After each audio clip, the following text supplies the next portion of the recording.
Friends, வணக்கம். Welcome to Anitha's healthy kitchen. இன்னைக்கு நம்ம ஹீமோகுளோபினை அதிகரிக்கக்கூடிய ஒரு சூப்பரான ட்ரிங்க் தான் பார்க்க போகிறோம். பொதுவாகவே பெண்கள் நிறைய பேருக்கு இந்த ஹீமோகுளோபின் குறைபாடு இருக்கும். அதுலேயும் குறிப்பாக பார்த்தீங்கன்னா ப்ரெக்னென்ட் லேடிஸ்க்கு இந்த ஹீமோகுளோபின் குறைபாடு இருக்கும். இதை சரி பண்ணுறதுக்கு நம்ம ஃபுட்டே போதும். அதோடு பார்த்தீங்கன்னா நம்ம வீட்டில் இருக்கிற குட்டீஸ் சரியாக சாப்பிடாம அவங்களுக்கும் இந்த மாதிரி ஹீமோகுளோபின் குறைபாடு ஏற்படுறதுக்கான வாய்ப்பு இருக்குது.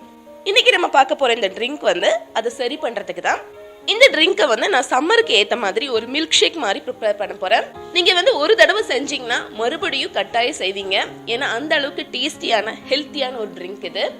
இப்போ வாங்க அது எப்படி செய்யலான்னு பார்க்கலாம். இந்த ட்ரிங்க் பண்ணுறதுக்கு ஃபர்ஸ்ட் நம்ம டேட்ஸ் எடுத்துக்கலாம். டேட்ஸ் இது ஒரு 150 கிராம்ஸ் இருக்கும்.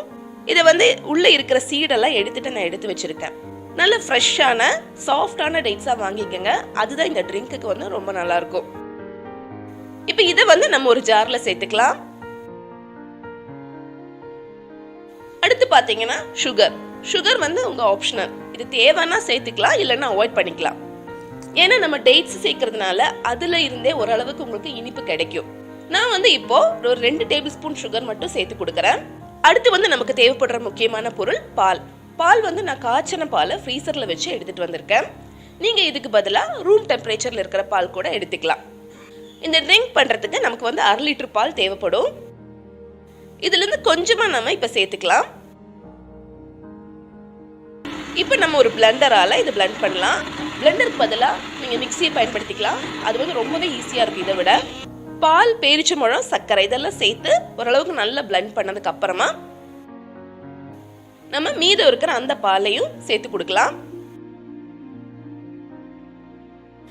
அடுத்ததான் நம்ம இதுல 2 டீஸ்பூன் போல ஹார்லிக்ஸ் பவுடர் சேர்த்து கொடுக்கலாம்.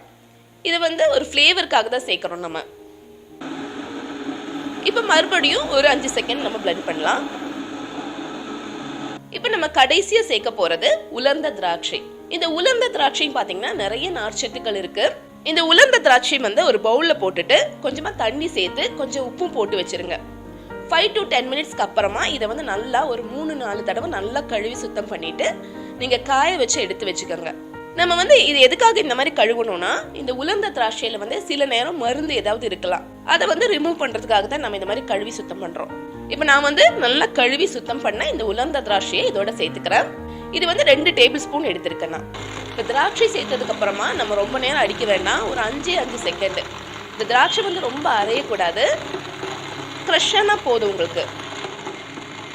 இப்போ ரொம்பவே சூப்பரான நம்மளோட ஹெல்த்தியான ட்ரிங்க் ரெடி ஆயிடுச்சு. சில குழந்தைங்கள்லாம் பால் கொடுத்தா குடிக்க மாட்டாங்க. இந்த மாதிரி நீங்க மில்க் ஷேக்கா கொடுத்து பாருங்க, கண்டிப்பா குடிப்பாங்க. இப்போ பாத்தீங்கன்னா ரமலான் நோன்பு ஸ்டார்ட் ஆயிருக்கு. இஃப்தாருக்கும் நீங்க இந்த மாதிரி ஹெல்த்தியான ட்ரிங்க் ப்ரிப்பேர் பண்ணலாம். ரொம்ப நேரம் செலவு பண்ணி நிறைய சர்க்கரை சேர்த்து ட்ரிங்க் பண்றதை விட ரொம்பவே ஹெல்த்தியான இந்த ட்ரிங்கை நீங்க செய்யலாம். இது உங்களுக்கு நல்ல ரெஃப்ரெஷ்மெண்டா இருக்கும். செய்யறதுக்கும் பாத்தீங்கன்னா ஒரு 5 நிமிஷம் இருந்தாலே போதும். ரொம்ப சுலபமா நம்ம தயார் பண்ணிடலாம். இந்த ரெசிபி உங்களுக்கு பிடிச்சிருந்ததுன்னா லைக் பண்ணுங்க. அதோட உங்க ஃப்ரெண்ட்ஸுக்கும் ரிலேட்டிவ்ஸ்க்கும் ஷேர் பண்ணுங்க.